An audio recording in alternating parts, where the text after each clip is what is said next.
Welcome back to my channel, everyone. So today we will be talking about combination, differentiating permutation and combination, finding the combination of n objects taken out at a time, and solving problems involving combination. So sit back, relax, and enjoy this video tutorial. Before we proceed to the discussion part, let's have this activity. Help me list the possible combo meals. Given, for the rice, we have plain rice and egg rice. For the main dish, we have chicken adobo and pork chop. And for the drink, we have boko juice and orange juice. For the first combo meal, we have plain rice paired with chicken adobo and boko juice. So for the plain rice, we will just put PR. Next, chicken adobo, and boko juice. Next, we have plain rice, chicken adobo, and for the drink, let's change boko juice with orange juice. So, plain rice, chicken adobo, and then orange juice. Next, let's change chicken adobo with pork chop. So, plain rice paired with pork chop and then boko juice. So, we have plain rice, pork chop, and then boko juice. Next, let's change boko juice with orange juice. So, plain rice, pork chop, and then orange juice.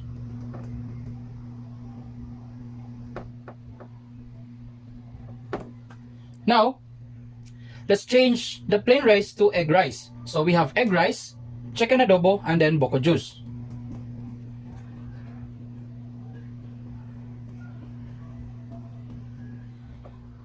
Next, let's change boko juice with orange juice. So egg rice, chicken adobo, and then orange juice.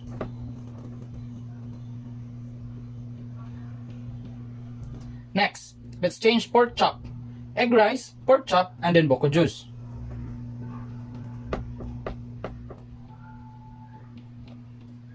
Next, egg rice, pork chop, and then orange juice.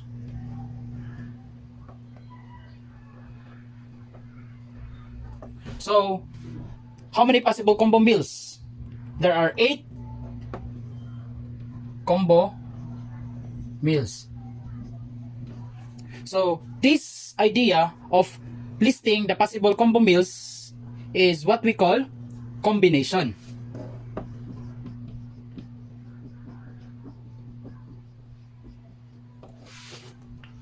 So, the next question is, what is combination?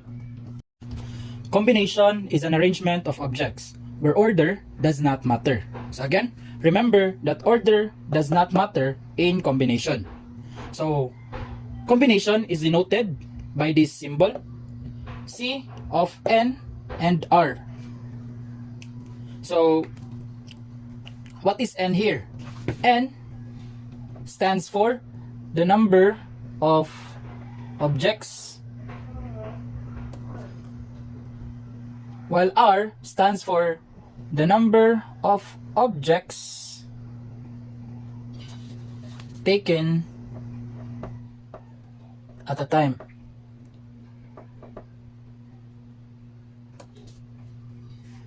There are other ways to denote combination. This is one way of denoting or writing combination. There are also other ways, just like this one. N, combination of N taking R at a time. Next, you can also write that one in this way. You can also write it in this way. Let's compare permutation and combination.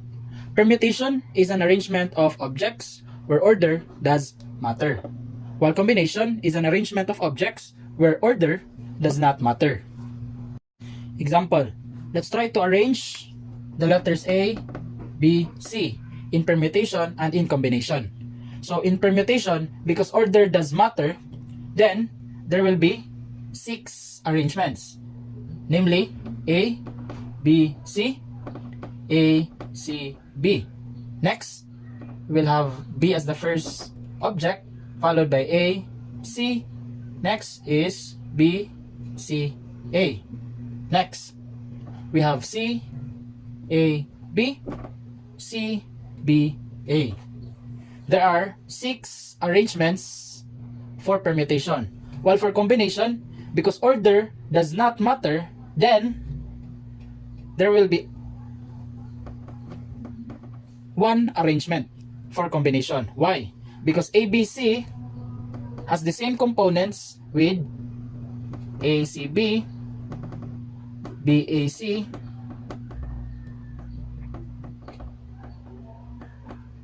BCA, CAB, CBA. The elements of each arrangements are just the same. They have A, they have B's, and they have C's. So, there is only one arrangement for combination. While for permutation, there are 6 arrangements. Here, let's identify the following examples as permutation, where order does matter, and combination, where order does not matter. Number 1. Choosing 5 questions to answer out of 10 questions in a test. That is combination, because order does not matter. Number 2. Opening a combination lock. That is permutation, because arrangement of your code is important. 1, 2, 3 is different with 3, 2, 1. So the order of the code is important, or it matters. Number 3. Winning a contest is an example of permutation, because order does matter. Let's just say if the first place is alpha, then the second place is beta, and then the third place is Charlie. That is different from first place is Charlie, second place is alpha, and third place is beta. So the order matters, or the order is important. Number 4. Selecting 7 people to form a students affairs committee. That is an example of combination, because when you select 7 people out of a certain group of students, the order there is not important on how you select the 7 people. Number 5. Forming triangles from 6 distinct points in which no 3 points are collinear. That is an example of combination. So when you name a triangle, triangle ABC is still the same with triangle CBA. So the order of letters when you name a triangle is not important. As long as they have the same letters, then you can say that those triangles are just the same. Number 6. Assigning seats to guests. That is an example of permutation, because when you arrange the guests in their seats, the order is important. Number 7. Drawing a set of 6 numbers in a lottery containing numbers 1 to 45. Then, this example is called combination, because the order of numbers that came out from the machine is not important, as long as the elements or the numbers that came out from the machine is the same with the numbers in your lottery ticket. Then you can say that you won the lottery. Number 8. Entering the PIN, or the personal identification number of your ATM card. So when you enter your PIN, the order there is important. So when you enter 143, that is different from the passcode or PIN code that is 134, because the order is important. Number 9. Selecting 3 posters to hang out of 6 different posters. That is an example of combination, because the order of selecting posters out of 6 different posters is not important. Number 10. Listing the elements of subsets of a given set. That is an example of combination, because order is not important, or the order does not matter. As long as the elements of the subsets is the same with the elements of the other subsets, then you can say that they are equal or congruent. Because we're done identifying situations that involves combination, then you're ready to solve problems that are under combination. So first, let's have a little review on the formula of permutation.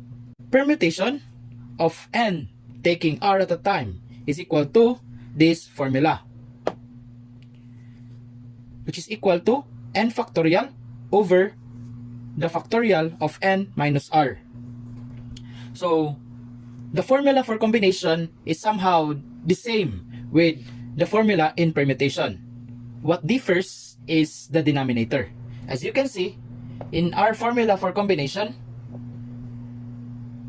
the denominator is just being added with r factorial.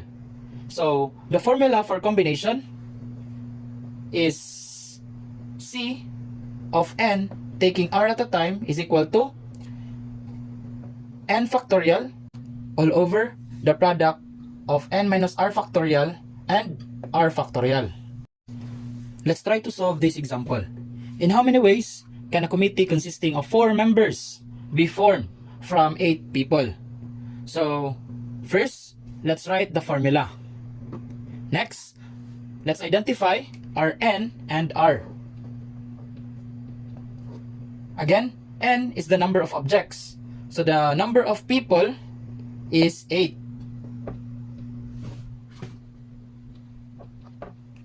Then r is the number of objects taken at a time. So out of 8 people, how many persons are needed to form the committee? It should consist with 4 members. So, taking 4 at a time. So let's substitute now the following given in our formula. N is 8, so that is 8 factorial all over. N is 8, R is 4, and then R again is 4. Don't forget the factorial sign. Next, 8 factorial is equal to 40,320, and 8 minus 4 is 4. So 4 factorial is 24 multiplied with 4 factorial again is 24. Next, copy 40,320. 24 times 24 is equal to 576. Next, 40,320 divided by 576 is equal to 70. And don't forget the unit. The unit here is ways, because it was asked in how many ways. So, write 70 ways.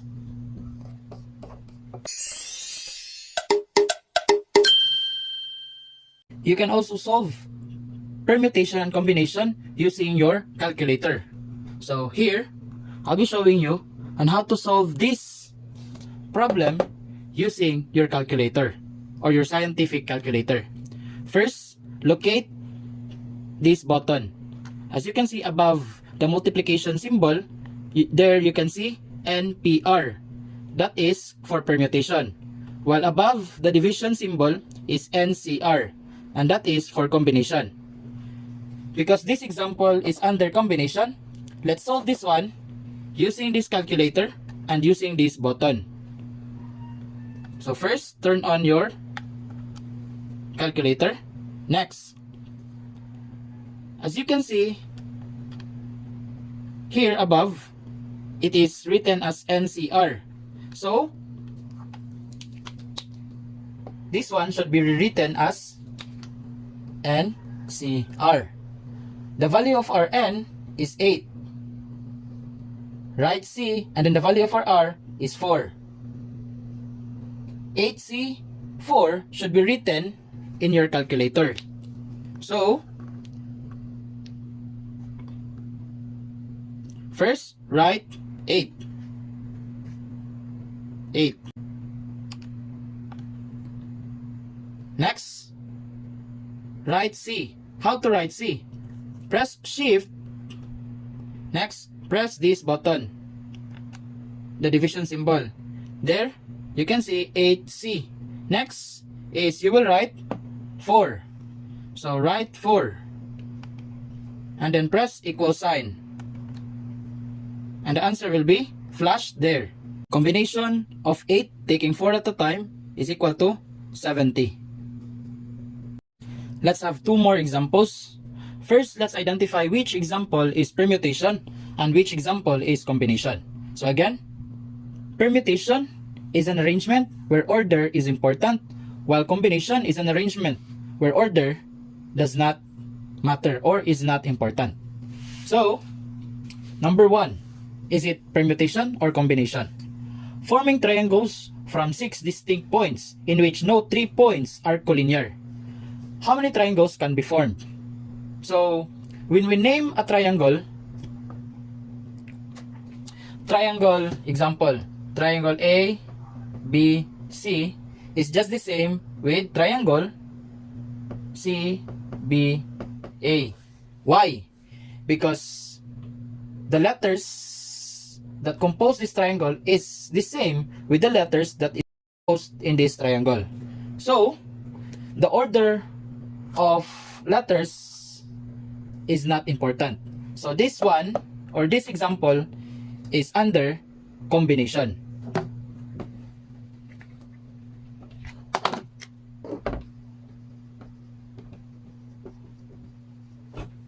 So let's write the symbol for combination for this example. C, N, R. N is the number of objects. So in this example, the number of objects is 6 distinct points. So the value for N is 6. Write C. R is the number of objects taken at a time, or the number of points taken at a time. How many points are needed to form a triangle? We need 3 points. So the value for R is 3. Now we can use our calculator to solve this equation. Problem. Combination of 6 taking 3 at a time. So, turn on your calculator. Next, let us solve combination of 6 taking 3 at a time using our calculator. So, press 6. Next, press Shift and the division symbol. So, you will have 6C. Next, press 3 and then press equals. So the answer is 20.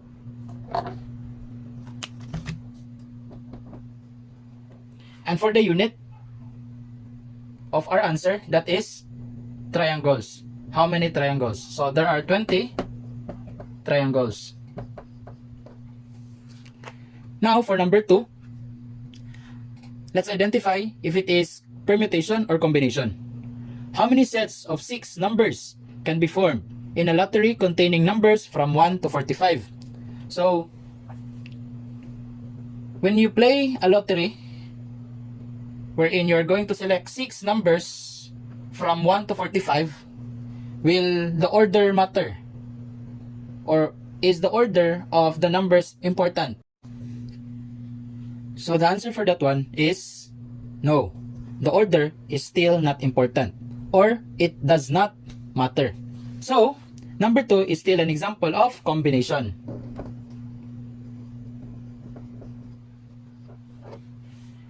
So let's write the symbol for this example. So write C. Next, for our N and R, the value for N here is 45 because there are 45 objects or numbers from 1 to 45. So that is 45. Then write C. R is the number of numbers taken at a time. So we need to form 6 numbers. So there are 6 numbers. So let's solve for the combination of 45 taking 6 at a time using our calculator. So first, turn on your calculator. So press 45. Next, press shift and then the division symbol, and you will get 45C. Next, press 6 and then equal sign. So number of sets in this example is equal to 8,145,060. So let's write that one. 8,145,060. So the unit for this example is sets. There are 8,145,060 sets of 6 numbers that you can form in a lottery containing numbers from 1 to 45. Let's have this last example. Let's identify if this one is a permutation or combination. How many 4-digit PIN can be formed using the ATM where repetition of digit is not allowed? So we're talking about personal identification number. In writing your PIN, order is very important, or order does matter. So this example is under permutation. So first, let's write the symbol, which is P. Next, identify our N and R. The value of our N is the number of objects.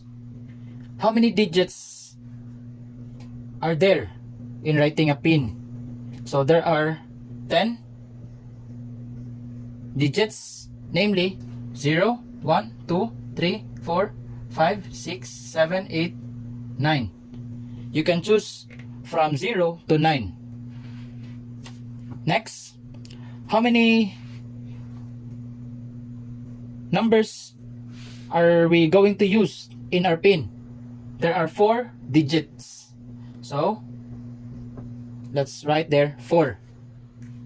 Next, our PIN is composed of 4 numbers or 4 digits. So the value of our R is 4. Next, we can use the formula or we can use our calculator in solving this example. So first, turn on your calculator. Next, write 10. Next, write P for the permutation by pressing Shift and NPR. So we have 10P. Next, press 4 and then press equals. So permutation of 10 taking 4 at a time is equal to 5,040.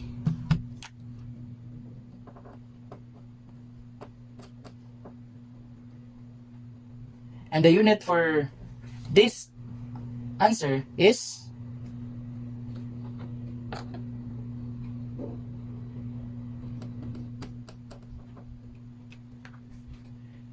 there are 5,040 PIN. And that's all for combination. I hope you've learned something from this video. Thank you for watching. Bye bye.